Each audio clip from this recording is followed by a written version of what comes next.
আকাশবাণী আগরতলা। স্থানীয় সংবাদ পড়ছি সোমা চট্টোপাধ্যায়। এখনকার বিশেষ বিশেষ খবর হল, প্রধানমন্ত্রী নরেন্দ্র মোদী বলেছেন গত কয়েক বছরে ভারতের স্বাস্থ্য পরিকাঠামো আরও শক্তিশালী হয়েছে। আন্তর্জাতিক নারী দিবস উদযাপন উপলক্ষে মহিলা জনসন ওয়াই নিয়ে মহিলাদের দ্বারে দ্বারে পৌঁছে যাচ্ছে রাজ্য মহিলা কমিশন।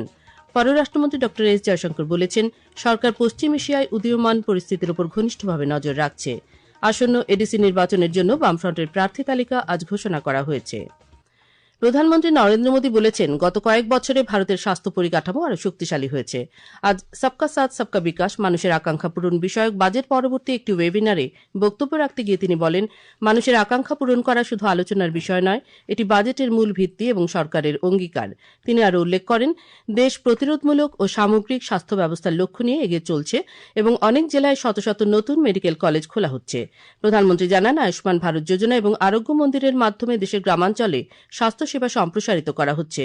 পাশাপাশি ভারতের যোগ ও আয়ুর্বেদের ঐতিহ্য বিশ্বজুড়ে ক্রমশ জনপ্রিয়তা অর্জন করছে। সেবামূলক অর্থনীতির উত্থানের উপর জোর দিয়ে তিনি বলেন, বিশ্বজুড়ে সেবা প্রদানকারীদের বাড়তে থাকা চাহিদা দেশের লক্ষ লক্ষ তরুণের জন্য নতুন দক্ষতা ভিত্তিক কর্মসংস্থানের সুযোগ তৈরি করছে। भारत आज प्रिवेंटिव और होलिस्टिक हेल्थ के लिए एक विशाल विजन पर काम कर रहा है। पिछले कुछ वर्षों में देश का हेल्थ इंफ्रास्ट्रक्चर मजबूत हुआ है। सैकड़ों जिलों में नए नए मेडिकल कॉलेज खुल गए हैं। आयुष्मान भारत योजना, आरोग्य मंदिरों के माध्यम से स्वास्थ्य सेवाओं की पहुंच गांव गांव तक बढ़ाई गई है। हमारे योग और आयुर्वेद पूरी दुनिया में पॉपुलर हो रहे हैं। আন্তর্জাতিক নারী দিবস উদযাপন উপলক্ষে মহিলা জনসন ওয়াই নিয়ে মহিলাদের দানে দাঁড়ে পৌঁছে যাচ্ছে রাজ্য মহিলা কমিশন। তারই অঙ্গ হিসেবে আজ সিপাহীজলা জেলার বিশ্রামগঞ্জের শচীন দেববর্মন স্মৃতি কলাক্ষেত্রে অনুষ্ঠিত হয়েছে জেলাভিত্তিক এই কর্মসূচি। এখানে মহিলা কমিশনে আবেদনকারী জেলার অন্তর্গত বিভিন্ন মহিলাদের অভিযোগের শুনানি হয়। এতে অভিযোগকারী মহিলারা তাদের পারিবারিক সমস্যা সহ বিভিন্ন সমস্যা ও খর্ব হওয়া অধিকার সম্পর্কে সংশ্লিষ্ট কমিশন কর্তৃপক্ষ সহ উপস্থিত আইনজীবী ও আইন বিশেষজ্ঞদের অবগত করেন। আজকের এই কর্মসূচিতেই আলোচনার ভিত্তিতে প্রাথমিকভাবে সমস্যাগুলির সমাধান করার চেষ্টা করা হয়। মহিলা জনসন ওয়াই আগামী 13 মার্চ পর্যন্ত রাজ্যের সবকটি জেলায় পর্যায়ক্রমে চলবে বলে জানিয়েছেন রাজ্য মহিলা কমিশনের ভাইস চেয়ারপারসন মধুমিতা চৌধুরী। এদিকে আজ গোমতী জেলাতেও অনুষ্ঠিত হয় মহিলা জনসন ওয়াই কর্মসূচি। উদয়পুরে পিআরটিআই হল প্রাঙ্গণে আয়োজিত কর্মসূচিতে উপস্থিত ছিলেন রাজ্য মহিলা কমিশনের চেয়ারপারসন ঝর্ণা দেববর্মা, গোমতী জেলা পরিষদের সভাধিপতি দেবল দেব রায় প্রমুখ। রাজ্য মহিলা কমিশনের চেয়ারপারসন ঝর্ণা দেববর্মা বলেন, এই কর্মসূচির মূল লক্ষ্য নারীদের বিভিন্ন সমস্যা ও অভিযোগ সরাসরি শোনা এবং তার দ্রুত সমাধানের উদ্যোগ নেওয়া। আজ এই কর্মসূচিতে উপস্থিত হয়ে গোমতী জেলার বিভিন্ন প্রান্ত থেকে বহু মহিলা পারিবারিক বিরোধ, সামাজিক সমস্যা এবং আইনি সহায়তা সংক্রান্ত নানা বিষয় তুলে ধরেন। কমিশনের প্রতিনিধিরা তাদের বক্তব্য মনোযোগ সহকারে শোনেন এবং প্রয়োজনীয় পদক্ষেপ গ্রহণের আশ্বাস দেন। National mission on natural farming প্রকল্প বা জাতীয় প্রাকৃতিক কৃষি মিশন ত্রিপুরাতেও কার্যকর করা হয়েছে। এই মিশনের লক্ষ্য প্রাকৃতিক উপায়ে ও জৈব পদ্ধতিতে কৃষি ফলন বৃদ্ধি। 2024 সালের নভেম্বর মাসে কেন্দ্রীয় মন্ত্রিসভায় জাতীয় প্রাকৃতিক কৃষি মিশন প্রকল্পের অনুমোদন দেওয়া হয়। জাতীয় প্রাকৃতিক কৃষি মিশন প্রকল্প নিয়ে আজ আগরতলার অরুন্ধতী নগরে কৃষি দপ্তরের স্টেট রিসোর্স সেন্টারে আয়োজিত এক আঞ্চলিক আলোচনা সভায় এই তথ্য জানানো হয়। আলোচনা সভার উদ্বোধন করেন কৃষি সচিব অপূর্ব রায়। সভায় জানানো হয়, রাজ্যের মোট 34,687 কানি জমি প্রাকৃতিক চাষের জন্য নির্ধারণ করা হয়েছে। 2024-25 ও 25-26 অর্থ বছরে রাজ্যে মোট 13,875 জন কৃষককে এই প্রকল্পের আওতায় আনার লক্ষ্যমাত্রা নেওয়া হয়েছে। তাছাড়া 74টি বায়ো ইনপুট রিসোর্স সেন্টার স্থাপন এবং 222 জন কৃষি সখী নিয়োগের পরিকল্পনা রয়েছে। পরিবহন মন্ত্রী সুশান্ত চৌধুরীর পৌরোহিত্যে আজ সচিবালয়ে এক পর্যালোচনা বৈঠক অনুষ্ঠিত হয়। বৈঠকে আগরতলা ট্রান্সপোর্ট কমিশনারেটের নতুন অফিস সহ বিভিন্ন জেলায় নতুন জেলা পরিবহন অফিস বা ডিটিও এবং নতুন মোটর স্ট্যান্ড নির্মাণে আলোচনা হয়। মন্ত্রী শ্রী চৌধুরী জানান, বৈঠকে পরিবহন, পূর্ত, গ্রামোন্নয়ন এবং হাউজিং বোর্ডের উচ্চপদস্থ আধিকারিক ও সংশ্লিষ্ট নির্মাণকারী সংস্থাগুলিকে কাজের গুণগত মান বজায় রেখে দ্রুত নির্মাণ কাজ সম্পন্ন করে কাজের ইউটিলাইজেশন সার্টিফিকেট জমা দেওয়ার জন্য নির্দেশ প্রদান করা হয়েছে।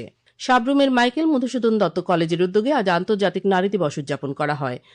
পাওয়ার জন্য দেওয়া এ ভাবনার উপর আলোচনা করেন কলেজের অধ্যক্ষ অনুপম গুহ, অধ্যাপিকা সঙ্গীতা রাঙ্কল, সুপ্রিয়া মং, অধ্যাপক কমল আচার্য প্রমুখ। আপনারা এই খবর শুনছেন আকাশবাণীর আগরতলা কেন্দ্র থেকে। আকাশবাণীর সংবাদের আপডেট পেতে লগ ইন করুন www.newsonair.com এবং নিউজ অন এআইআর অ্যাপ এবং টুইটার ও ফেসবুক প্ল্যাটফর্মে এআইআর নিউজ অ্যালার্টসে। ইউটিউবে লক্ষ্য করুন নিউজ অন এআইআর অফিসিয়ালে। এছাড়াও আকাশবাণী আগরতলার সংবাদ আপডেট পেতে দেখুন টুইটার বা এক্স হ্যান্ডেলে আকাশবাণী নিউজ আগরতলা, ফেসবুকে এআইআর নিউজ আগরতলা এবং ইউটিউবে আকাশবাণী নিউজ আগরতলা। পররাষ্ট্রমন্ত্রী ড এস জয়শঙ্কর বলেছেন, সরকার পশ্চিম এশিয়ায় উদীয়মান পরিস্থিতির উপর ঘনিষ্ঠভাবে নজর রাখছে এবং কার্যকর পদক্ষেপ নিতে সংশ্লিষ্ট মন্ত্রণালয়গুলির সঙ্গে সমন্বয় সাধন করে কাজ করছে।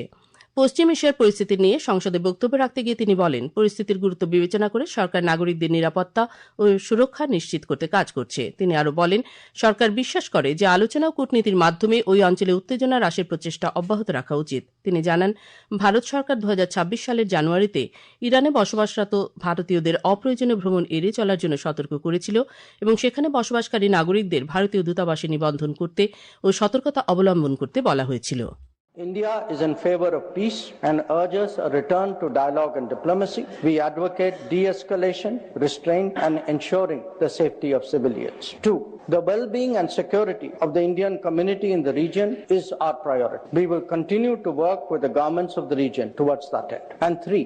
Our national interest, including energy security and trade flows, will always be paramount.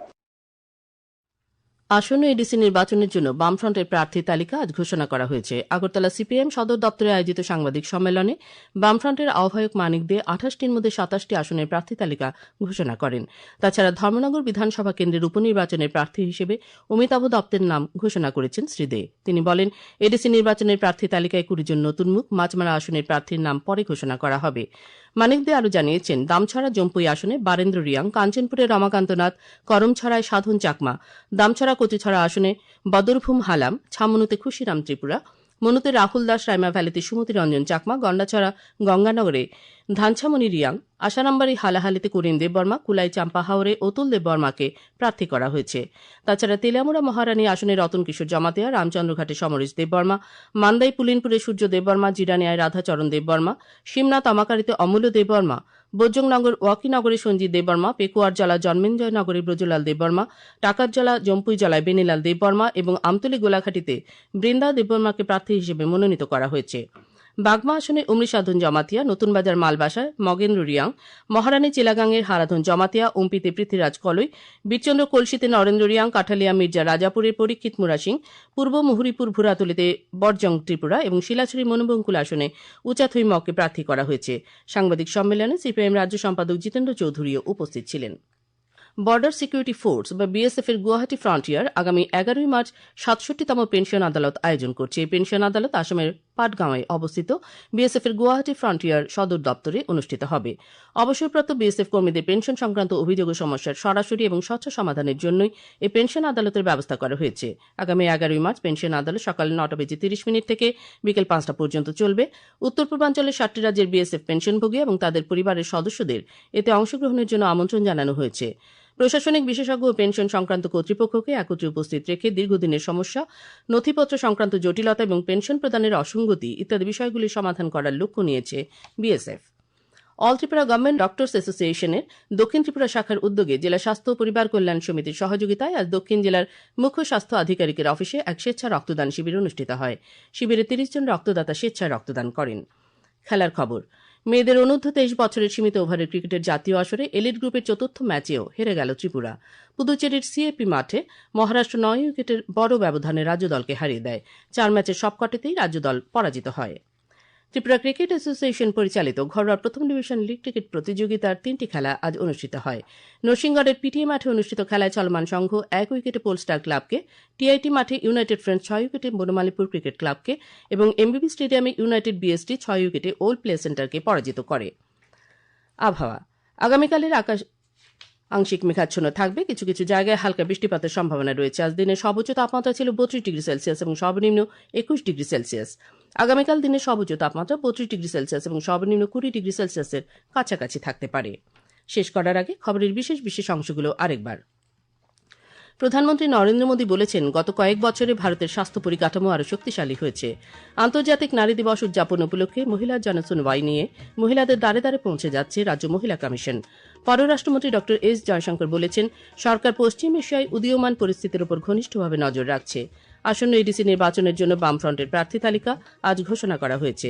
স্থানীয় সংবাদ আজকের মতো এ পর্যন্তই। পরবর্তী বাংলা স্থানীয় সংবাদ প্রচারিত হবে আগামীকাল সকাল 7:35 মিনিটে।